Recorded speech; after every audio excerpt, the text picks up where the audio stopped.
약사 이지향입니다. 오늘은 산화질소에 대해서 말씀드려 볼게요. 산화질소? NO라고 그래요. 그러니까 산소하고 질소가 만나는 건데요. 우리 몸에서 만들어져요. 이 산화질소를 왜 만들까요?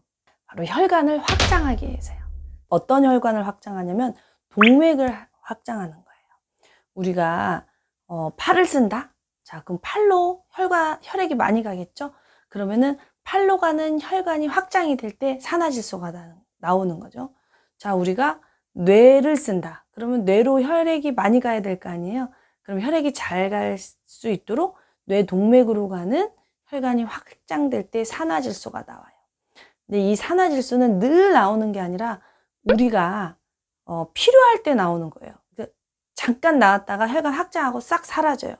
왜 그러냐면요, 이게 혈관을 확장한다는 것이 지속적으로 되고 있으면은 혈관이 늘어나 버리기 때문에 안 되는 거죠. 혈관은 탄력적이어야 돼요. 이완할 때는 이완하고 수축할 때는 수축하고, 그래야 이 혈액이 쭉쭉쭉 흐르고 다시 돌아오고 이럴 거 아니에요. 그래서 산화질소라는 것이 우리가 필요할 때 나타났다 사라졌다 나타났다 사라졌다 하는 건데요.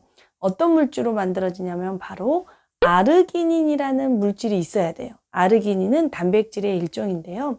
이 아르기닌이라는 아미노산이 NOS, 산화질소 생성 효소, 이 효소를 만났을 때 만들어지는 거예요. 산화질소 생성 효소, 이 효소는 매우 중요한데요. 왜 그러냐면 사실 산소하고 질소가 만나면은 상당히 많은 활성산소가 만들어지기 때문에 이게 어떻게 보면은 용접처럼 위험한 거거든요. 산화질소를 만드는 작업이 상당히 우리 인체로서는 위험한 일이에요. 어떻게 보면. 이때 생기는 어떤 활성산소를 빨리 없애줄 수 있는 물질들이 많아야 돼요. 그때 또 필요한 것이 엽산이라는 물질이 있어요. 엽산이 없으면 이게 또 잘 안 만들어져요. 사람들은 산화질소라고 하면은 아르기닌만 있으면 된다 생각을 하거든요. 근데 아르기닌 말고도 이렇게 산화질소 생성 효소가 반드시 필요하다는 거. 자, 이 산화질소가 중요한 거 이해되시죠?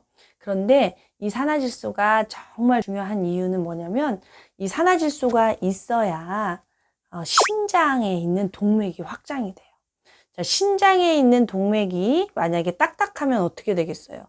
신동맥으로 혈액이 잘 가지 않으니까 혈압이 오를 수가 있는 거죠.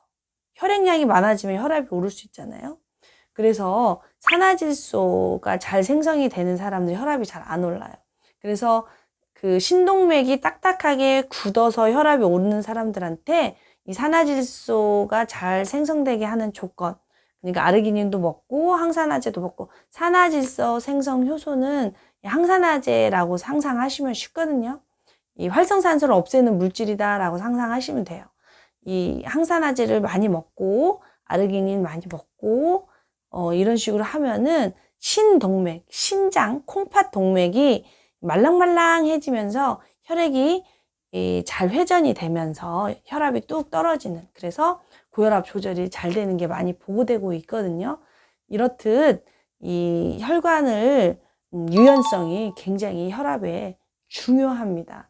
또 이 산화질소가 어디에 필요할까요? 네, 남성 기능을 향상시키는 데 상당히 도움이 되죠. 자, 산화질소가 혈관을 확장한다 그랬죠? 남성의 성기능을 발기가 잘 돼야 되잖아요. 발기가 된다는 것 자체가 혈관을 확장시켜서 혈액이 그쪽으로 모이는 거잖아요. 그래서 비아그라의 원리도 바로 이 산화질소의 원리에서 나온 겁니다. 자, 그럼 여기에만 있을까요? 이 산화질소가 가장 많이 필요한 곳이 또 어디냐면은 바로 폐예요, 폐. 왜 그러겠어요? 산소를 들이마시려면은 기도가 넓어져야 될 거 아니에요. 자, 기도를 확장하는데도 산화질소가 되게 필요해요. 그래서 고산병 아시죠? 아주 높은 산에 올라갔을 때 산소가 잘 몸속에 들어가질 않아서 산속에 희박하니까, 그때 고산병을 대비해서 비아그라를 가지고 가시는 게 현명합니다. 그래서 이렇게 멀리 여행하시는 분 가방 속에 비아그라가 있다고 해서 이상한 상상하시면 안 되는 거죠. 그리고 폐동맥성 고혈압이라고 있어요.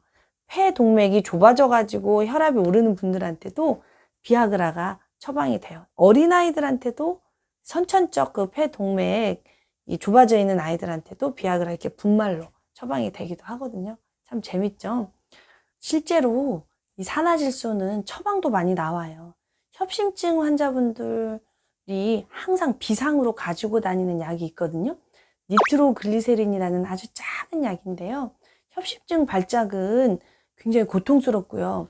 이 협심증이 일어났을 때 그 골든타임을 놓치면은 정말 치명적인 일이 벌어나거든요.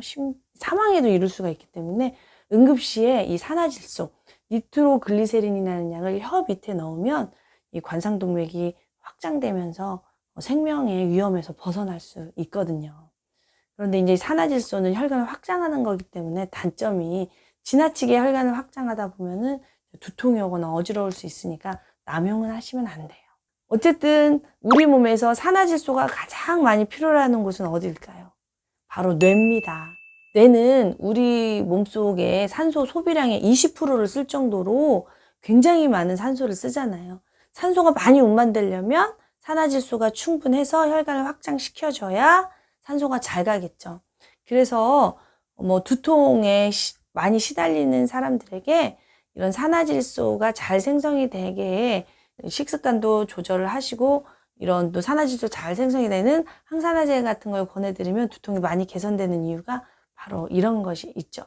자, 그러면 산화질소를 만들어내는 아르기닌이라는 이 단백질이 어디에 많이 들어있을까요? 쑥이 일반 둥글레나 이런 보리차에 비해서 굉장히 많은 아르기닌을 함유하고 있다고 해요. 그래서 그 혈관을 잘 확장시켜줘서 수족냉증에도 쑥차가 좋다고 하니까 기회 되시면 쑥차를 아르기닌을 이용한 산화질소 생성에 활용하시면 좋을 것 같습니다. 그런데요, 쑥 말고 또 당군 신화에 나오는 음식이 하나 있죠. 뭐죠? 바로 마늘 있죠. 마늘도 아르기닌이 많이 함유되어 있다고 하니까 참 재밌죠. 쑥과 마늘.